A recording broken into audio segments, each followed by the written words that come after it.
All right. What we have here is a custom painted uh, coal train that my dad did. This is for the Rio Grande Valley Model Railroad Club that's down in New Mexico. He was a member of it for 20 something years. I don't even know how long. This was the colors that the club adopted as the colors for their line, for their private line. So my dad decided to build this 50 car coal train with two cabooses and six engines.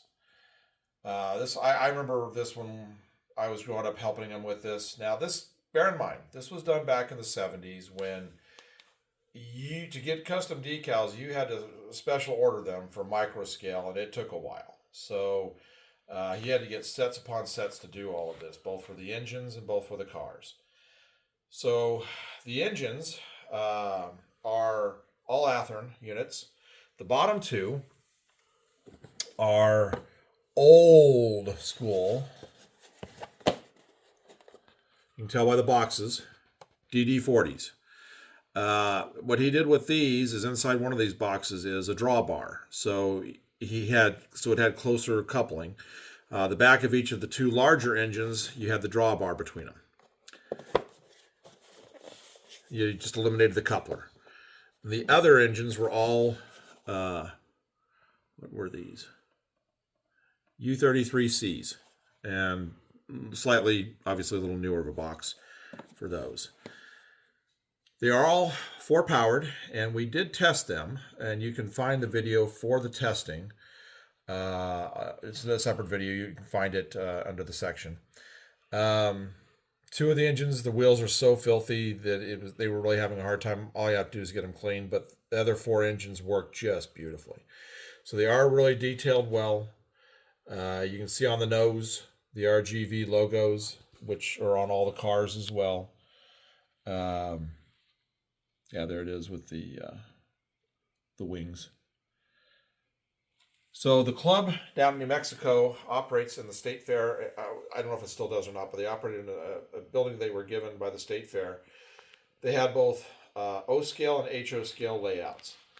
So this dad was always been HO, and over here you can see the ribbon. This set took Best of Show at the state fair in 1977.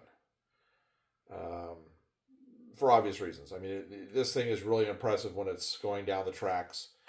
And he either ran the two DD40s as the power or the four U-boats as power.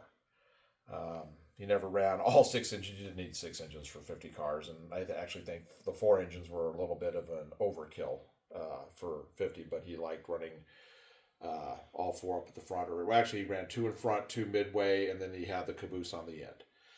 Okay, so that's the engines. Those big DD40s, they have actually two motors in each. So actually, it's essentially four engines right there, four powers right there. There's on either side of the door is a motor with a drive line between them, so they were in sync. So there's the engines. So then over on the cars. So on the cars, every car has got a coal load. Every car is custom painted and every car is a different number. And I remember putting those numbers on there in the 70s, and that was the part that took forever because we had to lay every number on separately. The logos came as on the sheet were a separate thing, and then we had a variety of the numbers. And then there was also, I don't remember what those things are for, so if you can drop it down in the comment, you can see that color bar that's on the side. That's really goes back a ways. I don't remember what that was all about, but every car back then had to have those color bars. So as you can see, we're just going to kind of sweep through this so you can see all the different numbers. He took all of the equipment that needed for like the brake cylinders and things like that. He left them the white, or he painted them the white to match the logo, the herald. That was on the side of the car. It was a nice little detail, so you had something, you could actually see them instead of just being painted black. Now, as per everything that he ever did, every car has been weighted to NMRA standards, so depending upon what it was, it ranged anywhere from 5 to 6 ounces of extra weight. Every coupler is done to the correct coupler height, and that, as you know, is done with washers. It could be 1, 2, could be up to 3, it could be none to get it to the right coupler height. So this is just a beautiful train when it's all hooked up. You don't have different height couplers. You don't have uncoupling problems because of different height couplers, and everything having the weight like that. When the engines actually started to move, it was like the real train because it would take the slack up. You'd actually see every car starting to roll individually as it was going, and the same would happen when it would come to a stop. The couplers would compress individually, because of the extra weight in each of the cars. It was just a really neat thing to see run.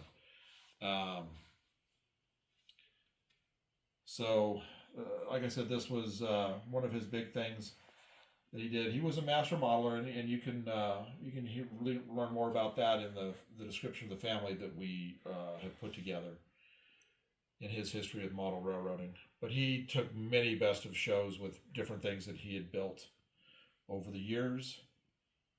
So now we're coming down over here. You can see the 2 standard cabooses that he built, and again with all the appropriate signage on the side, and you can see how clean all the lines are.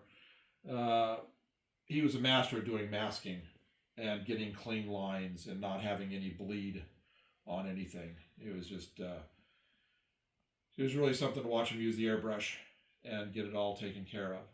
But anyway, this was quite the set, and I'd actually kind of forgotten about it till we started unboxing all of this, and I came across this sitting on the shelves in the back room. So we hope you like what you saw here and what he actually put together back then. You don't really see something like this in today's modeling. Everybody wants everything built and already pre-painted and done. A lot of people don't take the time to custom make items anymore. So it was kind of neat to see this. It was definitely a trip down memory lane. So we hope you like it, and we hope you enjoyed seeing it. And maybe someday I'll put it on the track and we'll get it rolling, and you'll be able to see it actually in action if I can ever find a place that I can actually run something this long on. So thank you for watching. Please like and subscribe if you'd like to see more of our family's train collection.